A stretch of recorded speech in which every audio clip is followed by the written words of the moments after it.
Hello, this is video part one of two videos. I'm gonna read the first half of Coming Distractions with you.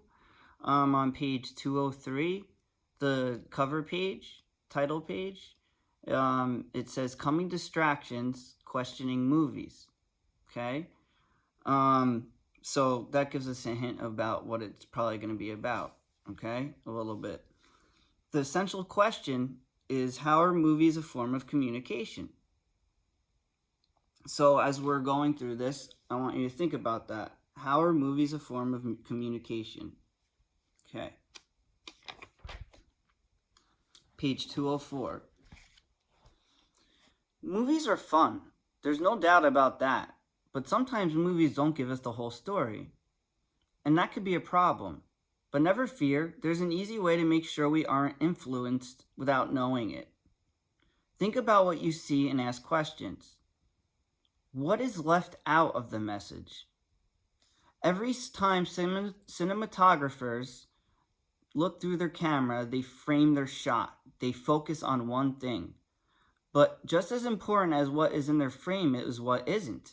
Sometimes movie makers leave things out of the frame or out of the script on purpose. But why would they do that? Well, there's a few reasons. The numbing effect. One reason filmmakers leave things out is simply a length issue.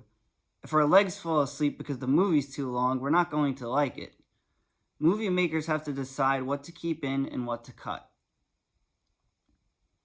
So, that's one reason why maybe in a movie there's some things that, some movies you kind of feel like they left it open-ended, or there wasn't a very good ending, or maybe some things were left out, like as they said. So the one reason is simply they can't fit everything in. The movie would be really, really long and people wouldn't want to watch it. Okay? So let's go on to page 205, another reason why they things they leave out, and you kind of had to read through the lines, so to speak. Painting a bad picture. Sometimes movies leave things out that would make them lose momentum. Fast-paced, action-packed car chase movies are exciting to watch. Violent fight scenes are thrilling to see. But movies don't always show the effects of these actions. Watching people clean up the damage or go to the hospital just isn't as fun.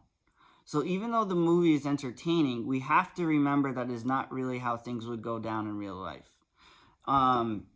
That's true of most action movies. They're stunts, and obviously things would turn out a lot different in real life. A lot of the times you see fast-paced car scenes, and you see things get wrecked. You even see in this picture a car is like hitting a truck and things are getting wrecked. In real life, there's consequences to that. The fire department would have to come, and the police, and someone has to clean up the mess, and people could get hurt. So that's why it's always important to remember when you're watching a movie that it is just a movie. Okay? Let's turn to page 206.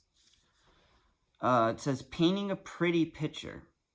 Think about a movie dealing with ordinary people with real problems. Maybe a dad loses his job. Even without a job, the family still has a brand new car, a beautiful home, and fashionable clothes. How can they afford it? Movie making magic, that's how. A leading man doesn't look as good driving a rusty old car. A leading lady, even when she's fighting the bad guys, wears high heels. These tricks are made for entertaining viewing, but they don't paint an accurate picture of real life.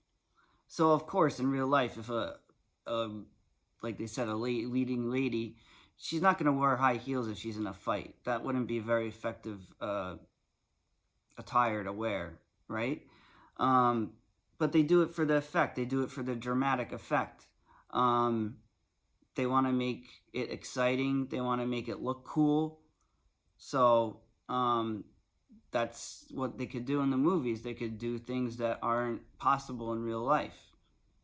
Let's go to try it out in this blue box on page 206.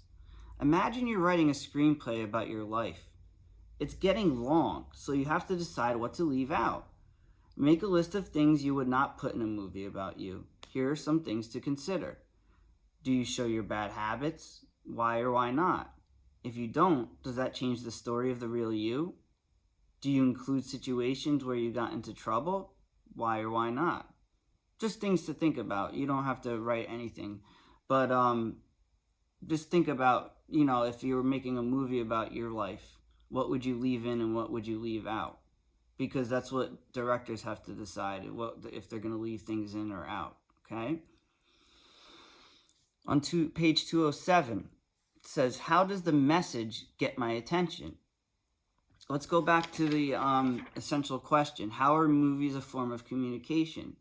What is the director trying to show us, okay? So how does the message get my attention? So now we know the studios think a lot about the movie, who the movie is for, what they'd put in the movie, and what to leave out. But how do they get the word out? Movie studios advertise their movies like crazy. They market their films in places where their target audience will see it. Trailers for Revenge of the Mighty Hamburger won't be running during the evening news. Kids aren't watching TV then. But they'll be all over the TV right around this time school lets out. So that's where the advertisers come in and the promoters. They decide where to air commercials for it, trailers, where to put posters. It's all about where your target audience is, okay? Movie studios use more than trailers to grab our attention. They use every marketing trick in the book. Movie posters tell about important features of a movie. They list the title, the stars, and what happens. Stars of the movie give lots of interviews on TV, on the radio, in magazines, and even on websites. Movie makers hope the more you hear about the movie, the more interested you'll be. Blogs or weblogs are becoming a popular way to promote movies. Bloggers write about movies to create more buzz. Movie critics get to see movies before the public. Their reviews carry a lot of weight. Many people will go to see a movie that gets it two thumbs up. Now, I think I said in my previous video, you shouldn't necessarily follow what a critic says, because sometimes critics could have different opinions than you. Yes, it's their job to review movies, but I've watched a lot of movies where it didn't do good and it wasn't critically reviewed well, meaning it got a bad score from the critics that watched it, and I thought it was a good movie. So always keep an open mind. Just because a critic says it's bad doesn't necessarily mean you're not going to like it, okay? Okay, the last page we're going to do for today is 208. Okay, it says different types of lighting can make two images of the same person look very different. So you could see the contrast of this woman, young lady. She's brighter in the left-hand side and then darker on the right-hand side. That gives it more of a scary effect, right? It gives it a completely different feel. Mixing up a movie. It takes a lot of ingredients to mix up a film. These ingredients all have to work together to keep us on our seats. Why does that matter?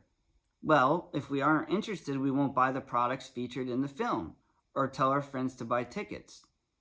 In a movie, we see only what the camera sees, and movie makers use this to their advantage.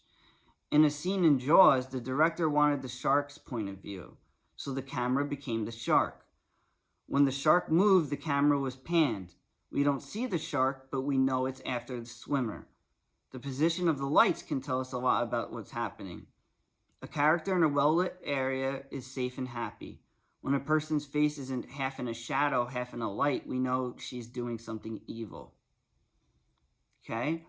We're going to stop there, and then I'm going to read the rest of it with you tomorrow and talk a little bit about your Dig Deeper page, your comprehension page. Okay? Thanks for watching.